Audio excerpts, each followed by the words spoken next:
एक बार ताली जोरदार प्रभु के लिए भी बजा देंगे।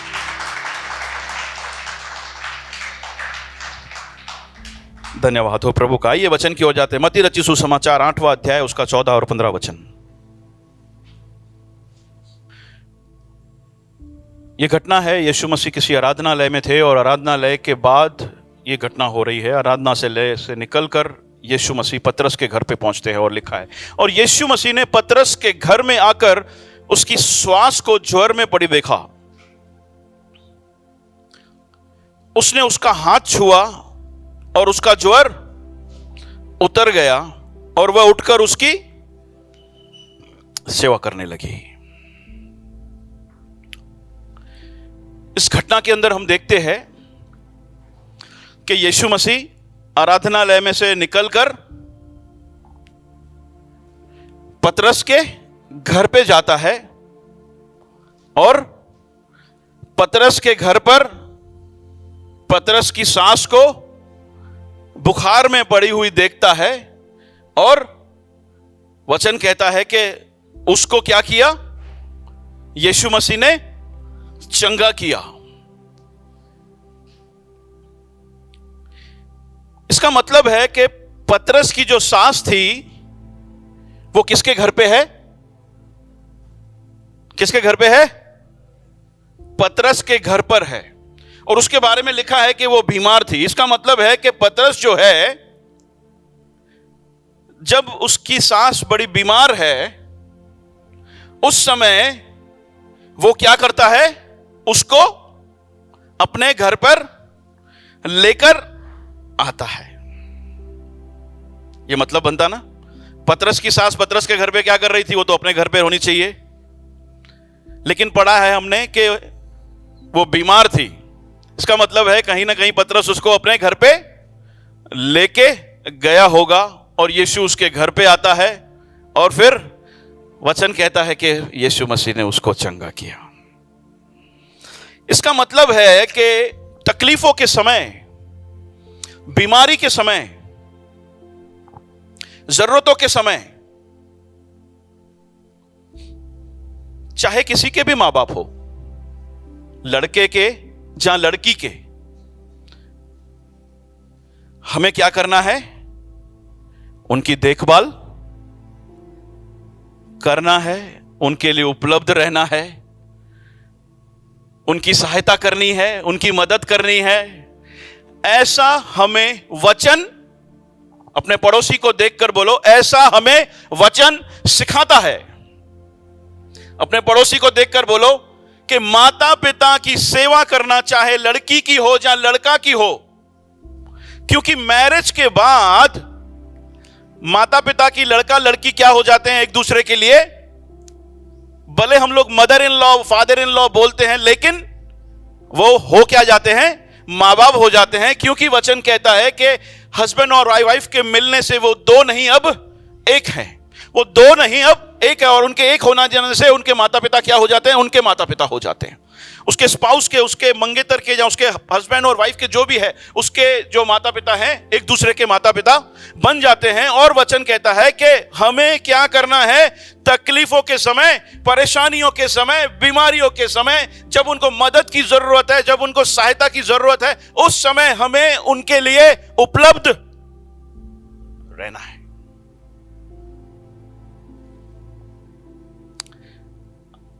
आज का मेरा विषय ही है कि यीशु मसीह का अनुयायी, जो यीशु मसीह को अपने उद्धारकर्ता मान चुका है, जिसने उसके प्यार को पाया है, जिसने उसके प्यार को चखा है, जो उसके पीछे चलने के लिए अपने जीवन को दे दिया है, उसके लिए प्रभु की इच्छा क्या है? उसकी चाहत क्या है? कि तू अपने माता पिता का ध्यान रखेगा, उनको तज नहीं देगा, उनको त्याग नहीं देगा। तू क्या करेगा? उनका ध्यान रखेगा। एक अनुयायी अपने माता पिता के साथ के संबंध में, यह है आज मेरा शीर्षक। यीशु मसीह चाहता है, क्यों कहा यीशु मसीह ने, क्यों कहा यीशु मसीह ने कि अनुयायी को अपने माता पिता याद रखना, जब माता पिता कह रहा हूं तो उसके अंदर सास ससुर आ गए। अब मैं बार बार सास ससुर ना कहूं तो आप समझ लेना कि सास ससुर भी साथ में मैं मिलकर बात कर रहा हूं, है? क्योंकि मैंने आपको बताया कि हस्बैंड और वाइफ मिलने के बाद एक हो जाते हैं और दोनों के माता पिता हो जाते हो। तो क्यों यीशु मसीह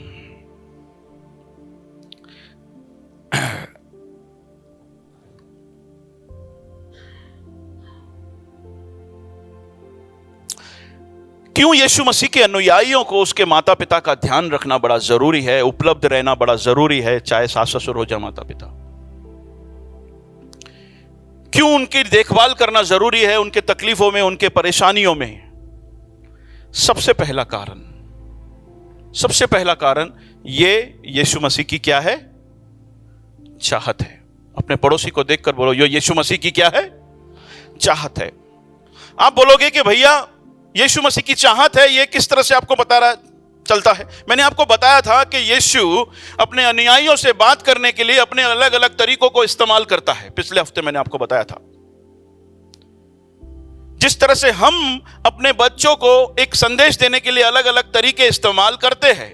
जिस तरह से अगर जो मुझे मेरे बच्चे को एक टीचर बनाना है तो मैं उसको ऐसे शिक्षकों की कहानियां बताऊंगा जो कि अपने जीवन से बड़े बड़े प्रभाव को छोड़ा है। मैं चाहता हूं मेरा बेटा परमेश्वर की सेवकाई करे तो मैं उसको मिशनरियों की कहानियां बताऊंगा ताकि उससे प्रभावित हो जाए और वो उस बात कर समझकर उस पर चले। मेरी मन में इच्छा क्या है कि वो परमेश्वर की सेवा करने वाला बने, लेकिन मैं बता क्या रहा हूं उसको मिशनरियों की कहानियां। ये मेरा तरीका है उसको संदेश देने का कि मेरी चाहत ये है।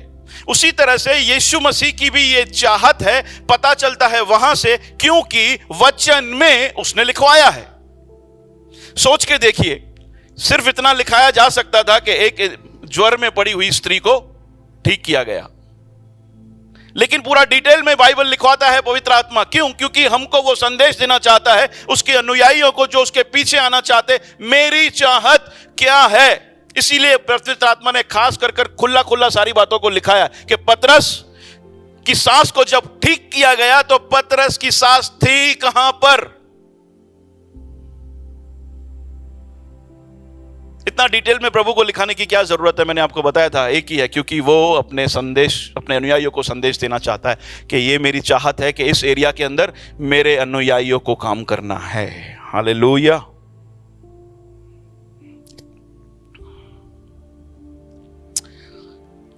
सोच के देखिए वरना क्यों लिखाया, सोच के देखिए। अब सवाल आता है, अगर जे एक यीशु मसीह के अनुयायियों को उसकी चाहत का कोई कद्र नहीं है या फिर उसकी चाहत के प्रति उसकी कोई दिलचस्पी नहीं है, या यीशु मसीह क्या चाहता है उसको वो सदाई नजरअंदाज करता रहे, तो फिर हम क्या कहेंगे कि वो यीशु मसीह का भक्त है, यीशु मसीह का अनुयायी है?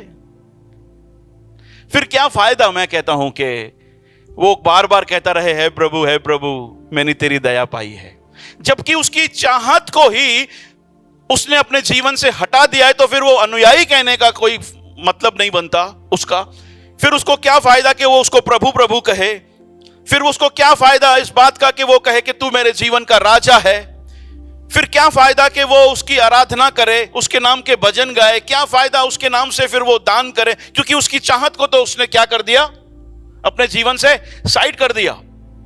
क्या फायदा? सोच के देखिए, वो दान दे रहा है, वो चर्च आ रहा है, वो प्रभु भोज में शामिल हो रहा है, प्रभु को कह रहा है प्रभु तू मेरा राजा, लेकिन माता पिता का अनादर कर रहा है, उनकी जरूरत के समय उनकी देखभाल नहीं कर रहा, उनके लिए उपलब्ध नहीं रह रहा। और प्रभु की चाहत है ये जानने के बावजूद भी वो अपने आप को क्या कह रहा है?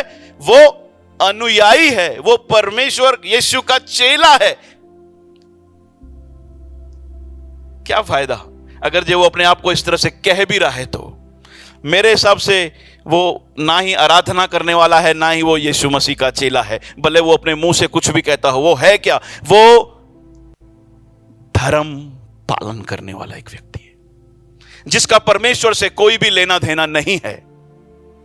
एक धर्म का चोला पहन लिया है जिसका परमेश्वर के साथ कोई लेना देना नहीं है। उस समय के जिस तरह से फारिसी और शास्त्री लोग थे, जिनके पास बड़ा ज्ञान तो था, जिनके पास नॉलेज तो था कि प्रभु की चाहत क्या है, लेकिन उस चाहत से उनका लेना देना कुछ नहीं है, वैसा ही प्रभु का एक अनुयायी भी है जिसको यह पता है कि यीशु मसीह की चाहत है कि उसके अनुयायी अपने माता पिता, अपने सास ससुर का ध्यान रखे, उपलब्ध रहे उनके लिए, लेकिन उसकी चाहत के बारे में उनको कुछ भी फिक्र नहीं है।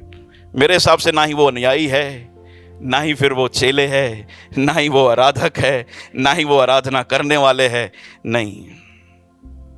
तो इसका मतलब है कि जब यीशु मसीह ने कहा कि मेरी चाहत है मेरे अनुयायियों के लिए वो अपने माता पिता का आदर करने वाले बने, और हम करते हैं तो हम क्या बनते हैं? उसके आराधक बनते हैं। हम उसकी चाहत के अंदर दिखाते हैं कि प्रभु तेरी चाहत का मैं ध्यान रखता हूं क्योंकि मैंने तुझे अपने जीवन का प्रभु माना है, वरना प्रभु किस काम का? क्यों कहा यीशु मसीह ने? क्यों कहा? पहला रीजन, क्योंकि ये यीशु मसीह की चाहत है। क्यों एक अनुयायी को उसके माता पिता, उसके सास ससुर का आदर करना है, उसका ध्यान रखना है, उसके लिए उपलब्ध रहना है? क्योंकि पहला कारण यीशु मसीह की चाहत है। दूसरा कारण, क्यों एक अनुयायी को उसके माता पिता की और सास ससुर की ओर ध्यान रखना चाहिए? क्योंकि प्रभु का वचन कहता है कि बच्चों के लिए एक ही आज्ञा है। यह परमेश्वर की क्या है? आज्ञा है। आज्ञा में कोई चॉइस नहीं है, मैं करूं कि ना करूं वो नहीं है। प्रभु ने बोला बच्चों के लिए एक ही आज्ञा कि तू अपने माता पिता का क्या कर? आदर कर। आदर करके अंदर इसका मतलब यह नहीं है कि मैं सिर्फ अच्छी तरह से बोलूं, नहीं, उसके अंदर शामिल है कि मैं उनके लिए उपलब्ध रहूं, मैं उनकी देखभाल करूं, उनके तकलीफों के समय में मैं उनके साथ खड़ा रहूं। और इसी के साथ वचन कहता है कि आशीषें जुड़ी है।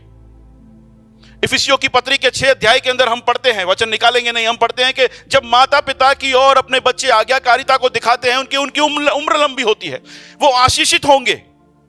पुराने नियम में लिखा है जो माता पिता को श्राप देते हैं वो खुद श्रापित हैं, जो बुरा बुरा कहते हैं वो खुद श्रापित हैं। इसका मतलब है जब हम लोग प्रभु की इस चाहत की ओर आगे बढ़ते हैं, यीशु मसीह ने जो कहा उसके अनुयायियों को करना चाहिए, हम आगे बढ़ते हैं, तो हम लोग आशीष के भागी बनते हैं। क्या कर रहे हैं? हम लोग आशीष के भागी बन रहे हैं। सिर्फ आशीष के भागी हमारे लिए नहीं बन रहे, याद रखना। यह बात हमारे पीढ़ी की ओर भी जा रही है। हम जानते हैं कि आदम और हवा को क्या बोला था? परमेश्वर ने आज्ञा दिया था कि तू भले और बुरे के ज्ञान का वृक्ष का फल नहीं खाएगा। उसने खाया, उसी तक श्राप रहा? उसी तक रहा? नहीं, उसी तक श्राप नहीं रहा। श्राप पूरी पीढ़ी के अंदर गया और आज तक हम भुगत रहे हैं। जहां पर वो आशीष का वारिस होने वाला था, वो श्राप का वारिस हो गया, खुद के लिए और अपनी पीढ़ी के लिए। सोच के देखिए। मैंने बताया क्यों यीशु मसीह चाहता है उसके अनुयायियों के लिए कि वो अपने माता पिता का आदर करने वाले बने। क्योंकि तुम अपने लिए और अपने बच्चों के लिए आशीष का कारण बन सकते हो उसके लिए, जैसे। और केवल आशीष का कारण ही नहीं, अगर आप इस बात को नजरअंदाज करते हो, उसके अनुयायी तो बड़े दूर की बात है, वो अपने बच्चों के लिए एक गलत मिसाल तो छोड़ ही रहे हो और उसके लिए श्राप भी बन रहे हो। इसीलिए यीशु मसीह ने कहा कि एक अनुयायी को, उसके माता पिता को, उसके सास ससुर को देखभाल करना चाहिए। आप में से बहुत सारे लोगों का शायद यह सवाल हो सकता है कि भैया जब उस समय वो गलत है, जहां हमें गलत निर्णय के लिए उत्साहें, जहां हमें गलत निर्णय लेने के लिए बोले, जहां हमको बाधित करें, उस समय भी हम उनको साथ दें? मेरे शब्दों की ओर ध्यान दीजिए। मैं साथ देने के लिए नहीं बोल रहा, क्योंकि परमेश्वर से बढ़कर कुछ नहीं है हमारे लिए। जब हमारे माता पिता या सास ससुर हमारे सामने कुछ ऐसी बातों को रखते हैं जो परमेश्वर के वचन के खिलाफ है, तो हम लोग उन्हें प्यार से समझा सकते हैं। नहीं समझते तो हम परमेश्वर से ऊंचा दर्जा किसी को भी नहीं दे सकते। वही अनुयायी है जिसने परमेश्वर को सबसे ऊपर स्थान दिया है, या फिर वो सिर्फ अनुयायी कहने के लिए बन गया है, अनुयायी है नहीं। मेरे शब्दों को ध्यान दीजिए, मैं साथ देने के लिए नहीं बोल रहा, लेकिन यहां पर बात है देखभाल की, सेवा की। चाहे वो हमारे विपरीत हो, चाहे वो हमारे खिलाफ हो, कुछ भी हो, वचन कहता है तू अपने माता पिता का आदर करना। भैया वो हमें सताएं तो भी, क्योंकि हम जैसे के तात तैसा नहीं बन सकते, हम संसार के सदृश्य नहीं बन सकते। संसार आज के समय ऐसा है, आज क्या हो रहा है बाहर हम देख पा रहे हैं। आज संसार में क्या है, आज संसार में यही हो रहा है। ना ही हम संसार के सदृश्य हैं, मतलब अपने माता पिता को छोड़ नहीं सकते, उनका अनादर नहीं कर सकते। जब उनको जरूरत है, उनकी देखभाल के लिए हमें जाना है, लोग नहीं जा रहे, हमको जाना है। भैया हमको वो सताते हैं, हमारी और तकलीफ करते हैं, हमें परेशान करते हैं, तब भी, क्योंकि हम जैसे के तास ऐसा नहीं कर सकते। परमेश्वर ने हमारे साथ ऐसा नहीं किया। जब हम उसके बैरी थे उसने हमारे साथ ऐसा किया क्या? नहीं। उसने हमारी और आशीष देना छोड़ा नहीं। जब इजराइल की प्रजा परमेश्वर यहोवा से मुड़ रही थी, जब वो मिस्र से निकलकर वाचा की देश में जा रहे थे, उस समय हर तरीके से परमेश्वर की उन्होंने परीक्षा ली। तो परमेश्वर यहोवा ने क्या कहा यहोवा परमेश्वर ने, हे मूसा तू उनको यहां से ले जा, वाचा के देश में पहुंचा दे, लेकिन मैं तेरे साथ रहने वाला नहीं हूं। इसका मतलब है परमेश्वर ने अपनी आशीष उठाई क्या? नहीं उठाई, लेकिन साथ में रहा। नहीं, हमें उनके साथ में रहना है। नहीं भाई, उनके गलत में हम साथ नहीं दे सकते, सही बात है, लेकिन अपनी आशीषों को उनके यहां से उठा सकते हैं? नहीं, उनकी आशीषों को हम उनके वहां से उठा नहीं सकते। उनकी देखभाल, उनकी जरूरत के समय उपलब्ध रहना, यही एक वचन सिखाता है। यीशु मसीह की चाहत है उसके अनुयायियों के लिए। वहीं से आशीष है, वहीं से हमारी पीढ़ी के लिए आशीष है, और वहीं से हम दिखाते हैं कि हम परमेश्वर से प्रेम करने वाले हैं। क्योंकि यूहन्ना का पुस्तक 14:6 कहता है कि जब तू आज्ञा का पालन करता है तो तू क्या करता है? परमेश्वर से प्रेम करता है, दिखाता है। आज्ञा का पालन करना क्या है? प्रेम को दिखाना। इसका मतलब है यीशु मसीह ने आज्ञा दिया। मैंने बताया आपको, निर्गमन की पुस्तक में चॉइस नहीं है, आज्ञा है कि तू अपने माता पिता का आदर करना। जब हम आज्ञा पालन कर रहे हैं तो हम दिखाते हैं कि हे परमेश्वर, मैं तुझसे क्या कर रहा हूं? मैं तुझसे प्यार करता हूं, चाहे परिस्थितियां कैसी भी हो। उन्होंने मेरे साथ क्या किया मेरे को ये नहीं देखना, लेकिन मैं क्योंकि तेरा अनुयायी हूं, मैं आदर करना नहीं छोड़ सकता। उनके साथ भले खड़ा ना रहूं उनके गलत में, लेकिन मैं फिर भी उनको आदर तो करूंगा ही करूंगा। उनको जरूरत पड़ेगी तो भले उन्होंने मेरे साथ कैसा भी व्यवहार किया हो, लेकिन मैं उनकी मदद करने के लिए पहुंच जाऊंगा। और मैं मानता हूं कि खास करके जो विवाहित है, वो मानो कि अगर जो लड़की है और लड़की के मां बाप तकलीफ में है, परेशानी में है, तो फिर लड़के को पहला कदम उठाना चाहिए। खास करके ये परिस्थिति तब होगी जब सामने वालों ने हमारा कुछ बिगाड़ा हो, कुछ बुरा कहा हो। आज हम संसार में देखते हैं ऐसा होता है। हमारे यीशु मसीह के लिए बहुत सारे कदम उठाने के लिए हम लोगों को त्यागा जाता है और बहुत बुरा कहा जाता है। ऐसा हो सकता है कि हमारे साथ और तुम्हारे साथ हुआ हो, और उसकी वजह से हमने बोला कि रोको, साइड में, हमको नहीं देखना आपको। लेकिन ऐसा नहीं करना है। क्या करना है उस समय? क्या करना है? वचन कहता है, मैं मानता हूं ऐसा होना चाहिए। मानो कि मेरी वाइफ के मम्मी पापा ने कुछ ऐसा कदम उठाया जिसके खिलाफ, मेरे खिलाफ कदम उठाया, लेकिन मुझे मेरे दिल के अंदर रंज नहीं उठाना चाहिए। जब उनको जरूरत है तो मुझे पहला कदम उठाना चाहिए इस बात को लेकर के, चलो मैं तुम्हारे साथ खड़ा हूं और उनकी हम देखभाल करेंगे। भले उन्होंने मेरे लिए कुछ भी किया, मेरे साथ गलत किया, तो भी हम लोग वचन को तो साइड नहीं कर सकते, प्रभु की चाहत को तो साइड नहीं कर सकते। और यही काम किसको भी करना है? लड़की को भी करना है। ये बात लड़की को भी करना है। पहला कदम उठाइए। जब तकलीफ के अंदर है, परेशानियों के अंदर है, तो लड़की को कहना चाहिए, ठीक है सास ने कुछ भी बोला, कुछ भी किया, ओके, लेकिन हम लोग ऐसा नहीं कर सकते। चलो हम लोग उनके पास चलते हैं, उनकी देखभाल करेंगे, हम के लिए उपलब्ध रहेंगे।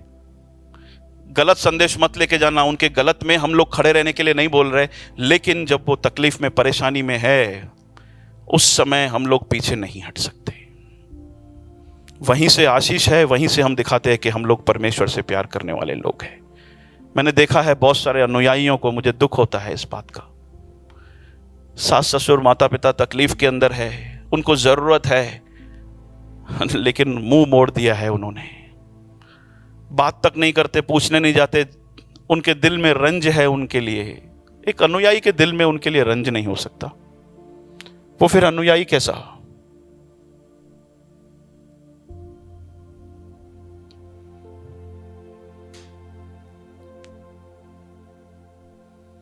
तीसरा कारण, बहुत सारा है, तीसरा कारण कहकर मैं जल्दी से खत्म करूंगा।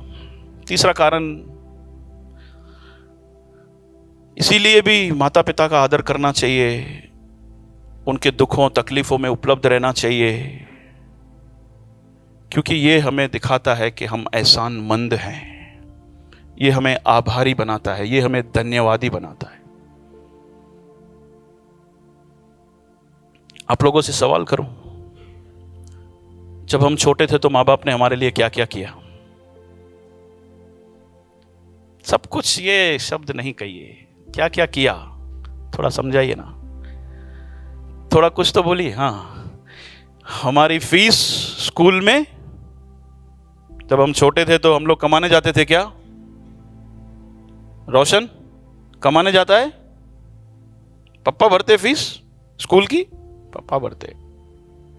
इसका मतलब है कि पालन पोषण किया, हमको खाना लाके दिया। पता है कि बहुत बार ऐसा होता है कि माता पिता खुद आधा पेट खाना खाकर बच्चों को खिलाते थे, हैं? अच्छा, कितने लोग जब छोटे छोटे बच्चे थे आप में से, तो मस्त रात को सो जाते थे?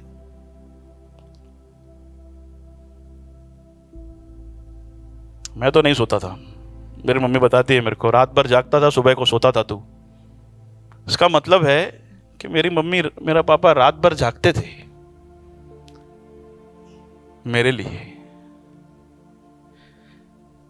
सुबह सुबह को निकल जाते थे काम पे ताकि मुझे पेट भर खाना मिल सके। धूप में, पसीने में, हर तरीके से दुख सहन कर कर, परेशानियां सहन कर कर, ताकि मुझे फायदा मिले, ताकि मैं आशीषित हूं, ताकि मुझे तकलीफ ना हो।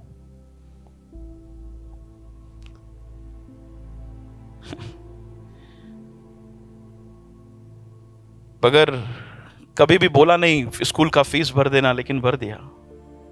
अच्छा, किसको लगता है कि उसके माता पिता ने यह सब कुछ किया उनका कुछ स्वार्थ था? मेरा बच्चा बड़ा होगा ना तो फिर देखना, वो मेरा बच्चा बड़ा होकर फिर मुझे धन दौलत कमा के देगा, इसीलिए आज मैं ऐसा ऐसा कर रहा हूं। ऐसा करते रोमा बहन, ये ऐसा सोच के अपने बच्चों के लिए करते, बगैर स्वार्थता के प्रेम के अंदर अपने आप को बहाते हुए जा रहे बच्चों के लिए, हैं? मेरा सवाल है, अगर जे बगैर स्वार्थता के, बगैर प्रेम के वो सब कुछ बहाते जा रहे हैं, जब हमारी बारी आती है उन्हें संभालने की, उनके लिए उपलब्ध रहने की, हम मुकर जाए तो क्या दिखाता है? आभारीपन या एहसान फरामोशी, या स्वार्थता? क्या दिखाता है? इसीलिए मैंने कहा कि जब हम लोग माता पिता के लिए उपलब्ध रहते हैं, उनके साथ खड़े रहते हैं, उनकी देखभाल करते हैं, चाहे सास हो, चाहे ससुर हो, चाहे उन्होंने हमारे साथ कुछ भी किया हो, थोड़ा मुश्किल है, लेकिन यही तरीका है एक आभारी बने रहने का, धन्यवादी बने रहने का। पता है आप में से बहुत सारे लोग, या फिर हम में से बहुत सारे लोग क्यों परमेश्वर के धन्यवादी नहीं है? हर समय में क्यों कंप्लेंट्स और कुड़कुड़ाहट करने वाले हैं?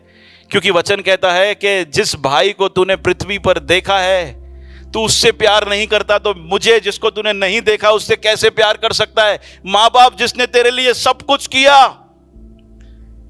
जिसको तेरे पास एहसास भी है तुझे उसके लिए खड़ा रहना है, उसके प्रति तू कुछ भी कैसे भी बात करता है, तो मुझसे प्यार तू कैसे कर सकता है? तू मुझसे धन्यवादी कैसे बना रह सकता है? वचन कैसा? नहीं, तू झूठा है। क्यों लोग धन्यवादी नहीं है? क्योंकि जो उन्होंने सब कुछ किया, जिनके प्रति वो देख रहे हैं, उनके प्रति वो धन्यवादी नहीं है, उनके लिए वो उपलब्धि नहीं है। तो फिर जिसको नहीं देखा उसके प्रति वो धन्यवादी कैसे हो? उसके लिए उपलब्ध कैसे हो? वो तो स्वार्थता और आसान फरामोशी का जीवन फिर कैसे ना जिएंगे? और क्यों ना जिएंगे फिर? आप याद रखना, वचन कहता है जो बोओगे वो काटोगे, जो बोओगे वो काटोगे। उम्मीद मत कीजिए कांटों का पेड़ उगाकर आम का फल आप पाओ, नहीं, हम नहीं पा सकते कांटों का पेड़ उगाकर आम का फल।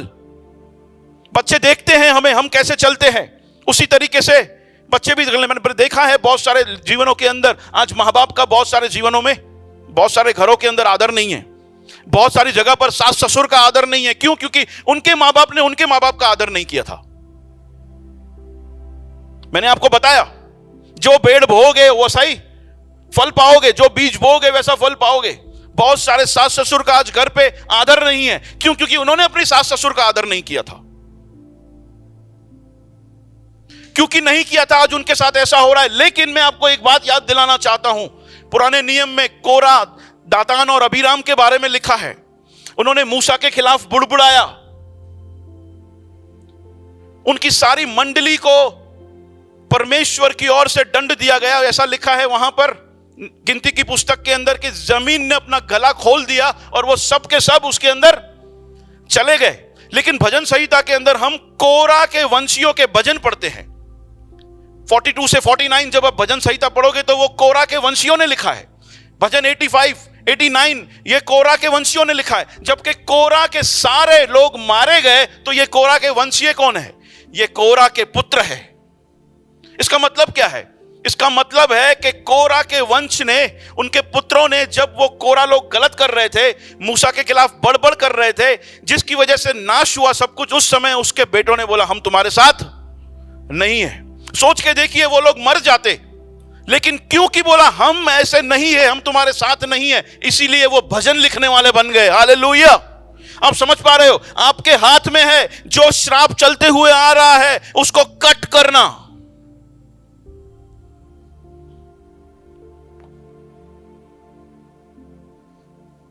आप ऐसे मां बाप, ऐसे सास ससुर बन सकते हो जो आने वाली पीढ़ी के लिए आशीष बनेगा। अगर जो आप कट करते हो तो, नहीं भैया मेरी सास ने मुझे बहुत सताया, आज छोड़ूंगी नहीं मैं, चलेगा, आगे आपका बच्चा वही करने वाला है। अगर जो उसने कट किया तो ठीक है, उसका बच्चा नहीं तो फिर उसका बच्चा भी नहीं तो वैसे ही। आपके हाथों में है, आपके हाथों में है। आ जाइए ना कोई टीम, आपके हाथों में है।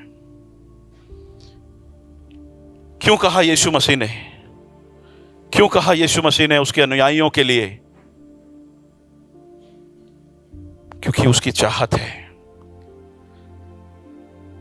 क्योंकि ये आज्ञा है। उसको पता है कि इसकी वजह से आशीष है, इसकी वजह से हम उससे प्रेम करने वाले बनते हैं, इसकी वजह से ही हम लोग उसके अनुयायी बनते हैं। क्यों कहा अपने माता पिता को ध्यान रखना? क्योंकि पता है कि उसकी वजह से ही हम लोग आने वाली पीढ़ी के लिए आशीष बनेंगे। छोटा सा हिंट देता हूं, छोटी सी बात कहता हूं और खत्म करता हूं।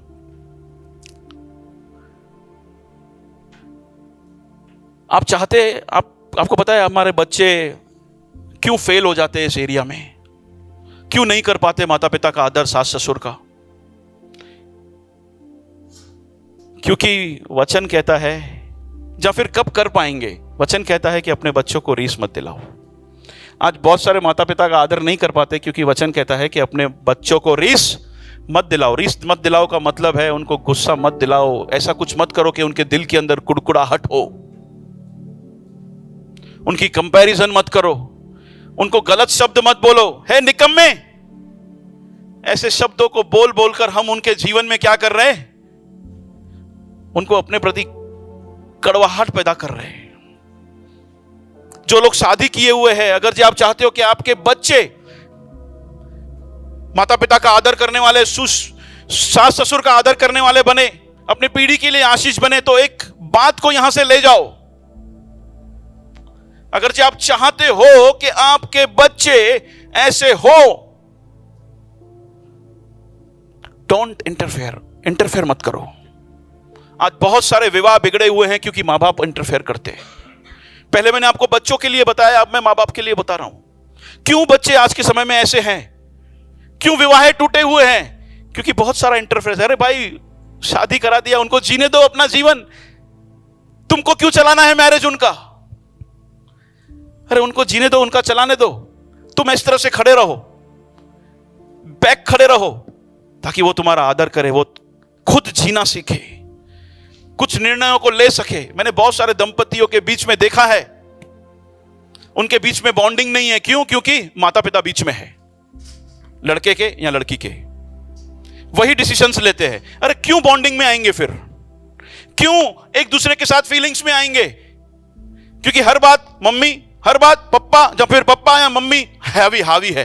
अरे यार, तुमने छोड़ा है कि नहीं छोड़ा है? शादी करवा दिया, दे दिया तुमने। तुम्हारे बच्चे फेल क्यों हैं? क्योंकि तुम्हारे इंटरफेरेंस की वजह से। तुम्हारे बच्चे फेल क्यों हैं? क्योंकि उनको इस तरह से पालन पोषण किया गया, उनको रीस दिलाया गया, उनकी कंपैरिजन किया गया है। कब एक अनुयायी अपने माता पिता का आदर करने वाला बनेगा? जब उसके लिए ये बातें मायने रखती है कि प्रभु की आज्ञा मेरे लिए सब कुछ है, उसकी चाहत मेरे लिए सब कुछ है। मैं नहीं चाहता मेरी पीढ़ी के लिए आशीष का कारण मैं की जगह पे श्राप का कारण बनूं। मेरे प्यारो, अगर ये बातें हमारे लिए मायने नहीं रखती तो हम क्यों उसकी चाहत का ध्यान रखेंगे? हमारे लिए अगर ये बात मायने नहीं रखती कि मैं मेरे बच्चे के लिए आशीष नहीं श्राप बनूं, तो फिर मैं क्यों ध्यान रखूंगा इस बात का? सोच के देखिए। हर वो व्यक्ति अपने माँ बाप का आदर करने वाला बनेगा जिसको पता है कि यार, मुझे मेरी पीढ़ी के लिए आशीष बनना है, मुझे उसका अनुयायी बनना है। आपको पता है, महिमा इसी से होती है, परमेश्वर की महिमा इसी से होती है। आइए हम दुआ करें। प्रभु जी, हम तेरा धन्यवाद करते हैं, तेरा हम धन्यवाद करते हैं प्रभु।